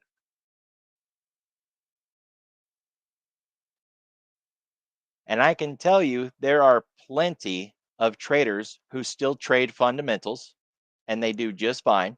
There's fundamental trade groups that are out there that you can get subscriptions to that are still rocking it out to this day. But there's momentum traders, trend traders, valuation traders, earnings traders. All these groups are still kicking it. They've just adapted to market dynamics. And when the Fed does not give forward guidance, swing trading sucks. Buy and hold sucks. Why? Because we don't have forward guidance from the Fed. So then we get the market with these wild manipulations because they're pricing in a cut and then they're unwinding it and then they're pricing in a cut and then they're unwinding it. And it's an absolute mess. And growth versus value cycles are a nightmare.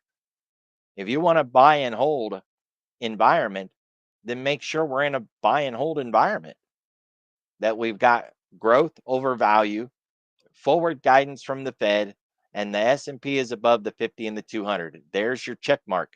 Fill those boxes and buy and hold is a sweet way to live.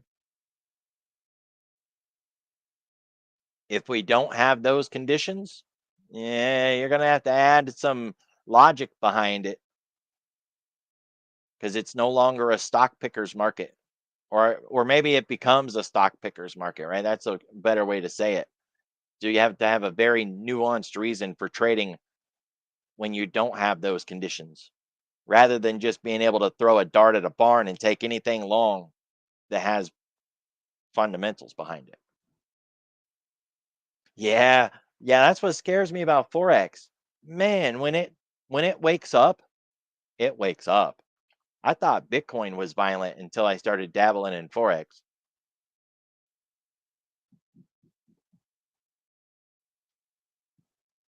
Forex is like, shoot, hold my beer. I'll show you how it's done.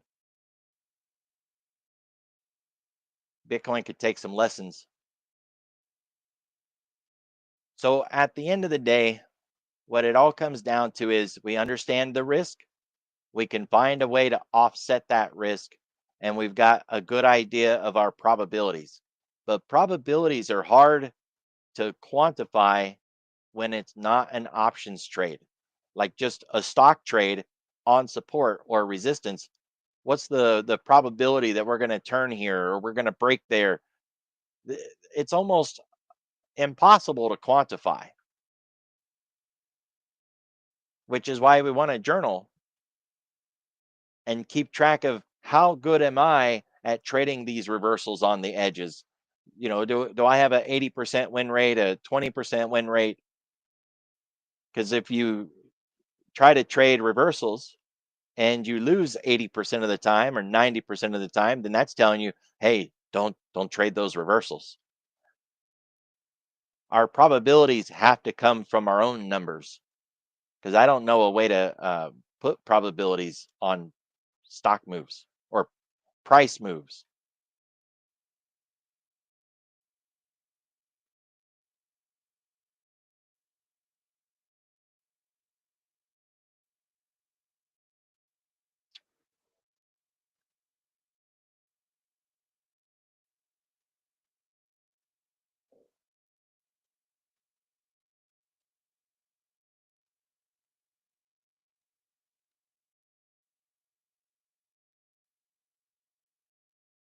Oh yeah, absolutely. Yeah, you can buy any option that you see. So we could be, let's get some actual options here. We could be at 672 and you could buy 662 or 682. You can do it either one of those.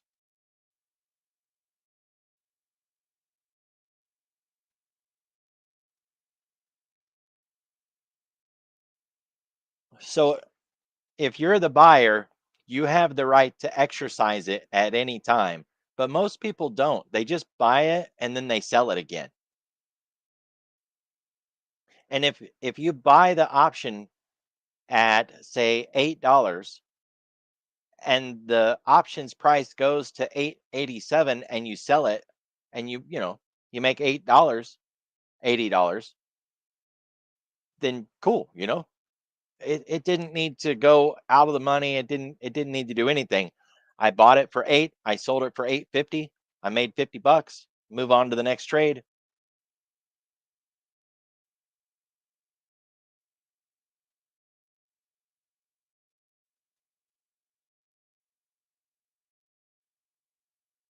We have um the Jeffrey Epstein files coming out on Friday.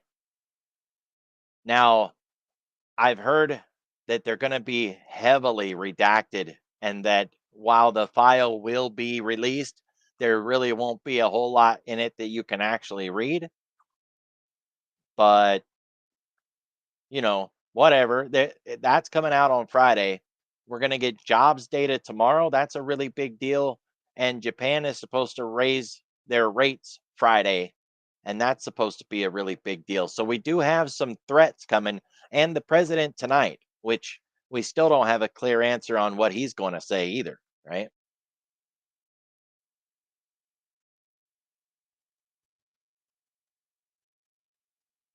Oh, wow.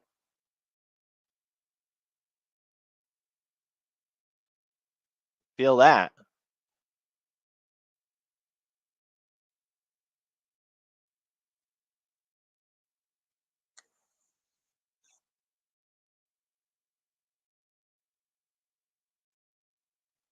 I know I see in the chat that people are losing a lot and it sucks. I get it. If you're having a hard time and you're not winning even remotely frequent, and it just seems to be loss after loss after loss after loss.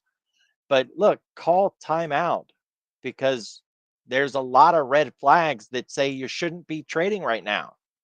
You know what I mean? Like that should be, there's a lot of red flags right now. So not trading and just kind of hanging back would be a really good thing.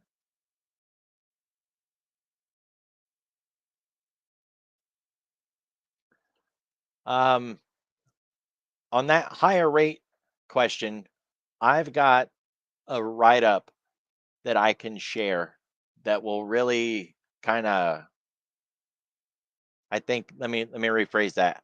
I've got something that I'm going to send to you. I can't publish it in the public. So, let me make sure you're on my friends list. Yeah, we're friends. Okay, I'm going to send you a DM. I'm not allowed to put it in the public, right? That's just, I'm sorry, but that's the way it is. I've got access to something that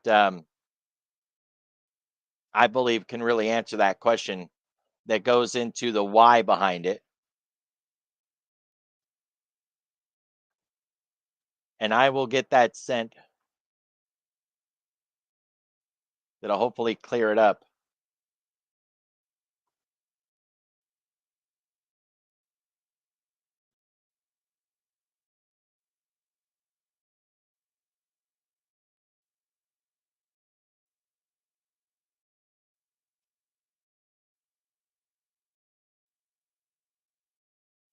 No, I was talking to Annika.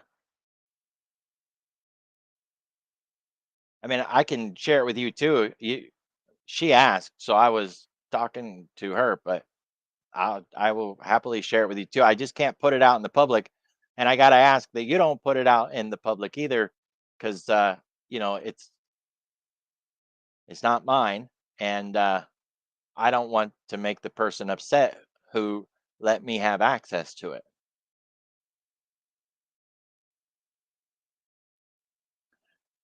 I don't know if I'll dig it out today, but I will get it done,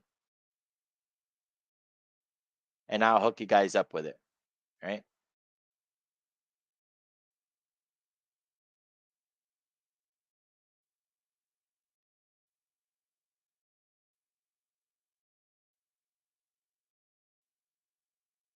This is just going to explain why Japan raising their rates could affect us, or the what's going on and how it could affect us.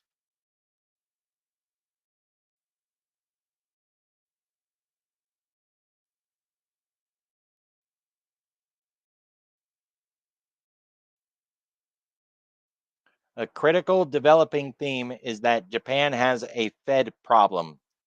Aggressive fiscal stimulus in Japan is causing a spike in its bond yields and a sharp depreciation of the yen. It is anticipated that if the US Fed does not cut interest rates in December, which, we did, the Bank of Japan may be forced into a surprise rate hike. Well, unfortunately, they're going to hike anyways. That's the threat. Such an event would likely trigger a rapid and disruptive unwind of the yen carry trade, an action that has historically been bearish for the NASDAQ as it forces hedge funds to liquidate both US treasuries and large cap technology stocks. Rather than sending it to you guys individually, because I had a lot of you say that you wanted it, I just read it.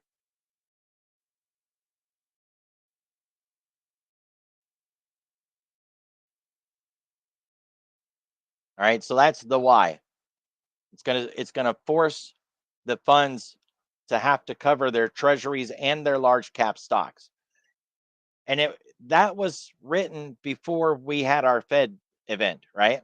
So now they're talking about getting a cut, or raising rates anyways, even after we did cut.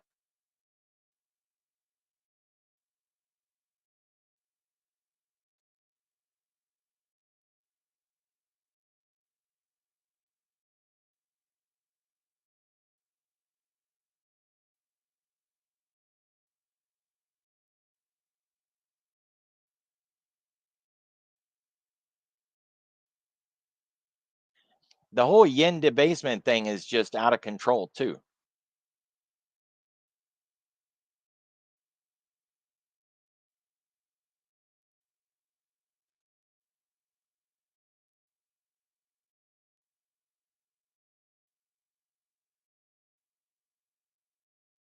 And all of it could turn into a flash crash, but we would come back out of that relatively quick, all things considered, as long as it didn't break something.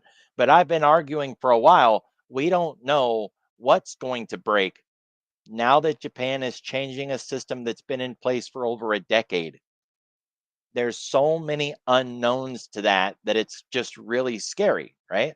You can't anticipate what you don't know, and we don't know what's coming, right? Like markets, if they know the problem, they can hedge it, they'll anticipate it, no problem. Markets don't like surprise, and every crash we've ever had came from a problem they weren't able to anticipate in advance. That's the rub, right?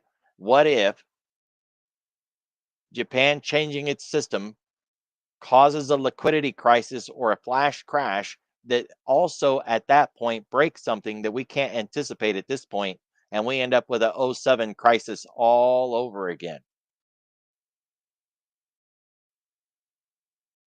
Because what happened in '07, '08, they swore couldn't happen, and then and then it did, and they're like, oh wow, we never saw that coming. Every crisis in history has been, oh well, that can't happen, until it did, and then, all right, well, let's fix that so it never happens again, and then we get something else. So Japan is that big new risk of what if, because we don't even know what it could break, right?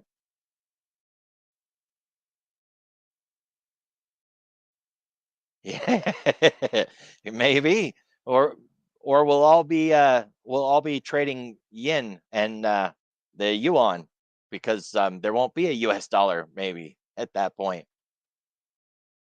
Yeah, or we'll be trading in gold.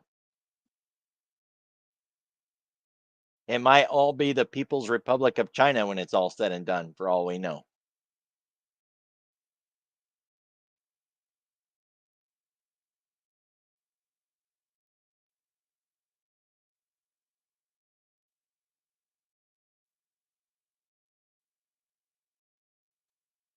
So the DOJ is going to release the files on December 19th, Friday afternoon or Friday night, whatever it happens to be.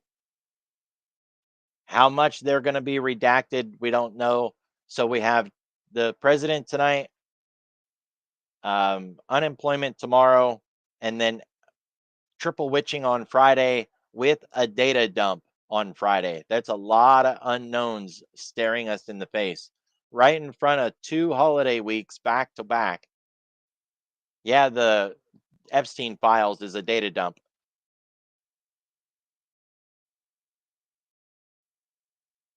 because we don't know what's coming out of that, right? He was involved when JP Morgan, Goldman Sachs, Wells Fargo. I mean, that guy had business everywhere. And anybody who was doing any business with him at all has been labeled as someone shady, sketchy, slimy, dirty. How many institutions are about to be hung out to dry like there's some sort of pariah, you know? Yeah. But if it's heavily redacted, then they get to, continue to claim ignorance and say, we didn't do any business with that guy. I don't know what you're talking about.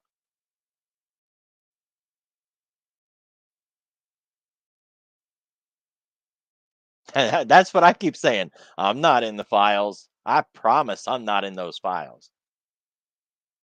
I ain't got nothing to be worried about.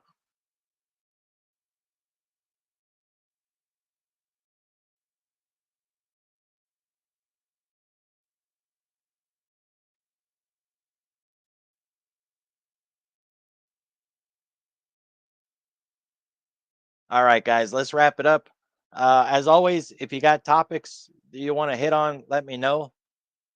The holiday weeks are going to screw things up. I'm not committing to anything. Um, I might do a stream on Tuesday since Marziti's not gonna be running his streams, it sounds like. But that would probably be it for the week. I think MU could crash this market tonight. That that is one of the big threats that's on the table. And yeah, Tradeovate has a free version. I'm on it. This is the free version. Um, you still got to buy the data, right? But you don't have to buy the platform. You don't have to lease the platform or rent it or anything. You can just use a free Tradeovate platform, put data on it, and you're good to go. No, as long as you pay the data fee, you don't even need to have money in the account. And the data is like, I don't know, the cheap data is like $16 a month, I think. Oh, no. Equities, I don't know. This is a futures broker. So you wouldn't want equities here.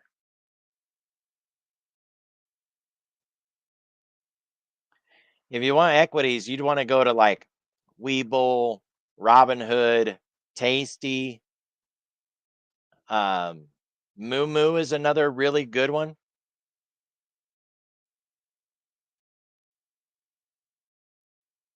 Not Tradeovate.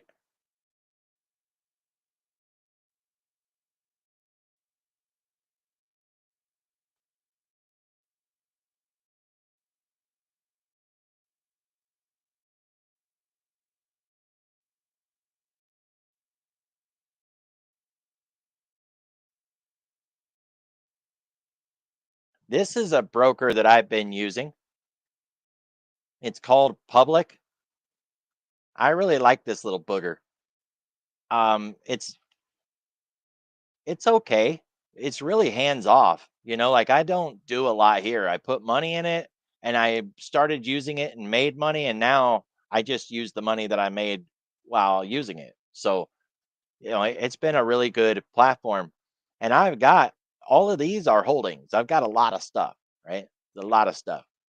But they're small holdings because, the account is really small. I started it with $20. So, that's not bad. It would have been bigger, but I took money out. Had to do my wife's dental appointment. So, withdrawals suck. Yeah, it does partial shares. Yep. Of course, you don't have to, it does options, it does partial shares. Um, yeah, it's a nice little platform. It'll auto trade for you. You can just tell it, to buy whatever, whenever, and that's when it'll buy it. Does a really good job. I use this when I want to allocate, auto allocate into things. Like when I was running the EVs and the electric vehicle takeoff and landings, the SMRs. Nice. There's our 7,000 in the SPY right there. Maybe 7,500 by New Year's. So I really like this. Like I said, I started with $20. I grew it out from there. It's been fine. There's nothing not looking good today, but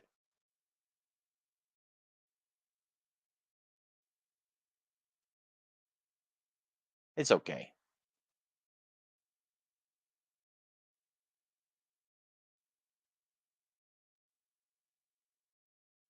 That's the way it is. Everything rolling over. Bad day. You know.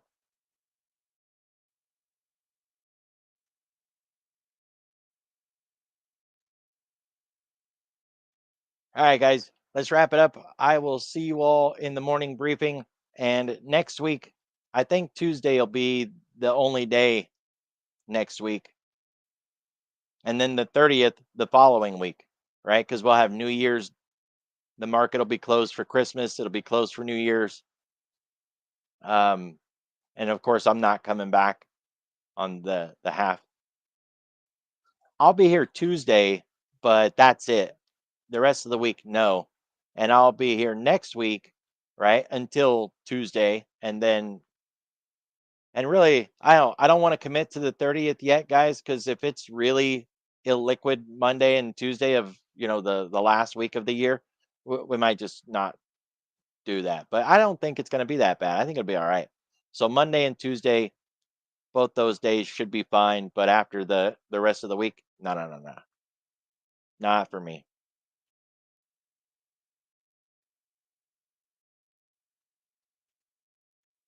Everybody, be careful, be safe. Do the morning briefing, and I'll see y'all tomorrow.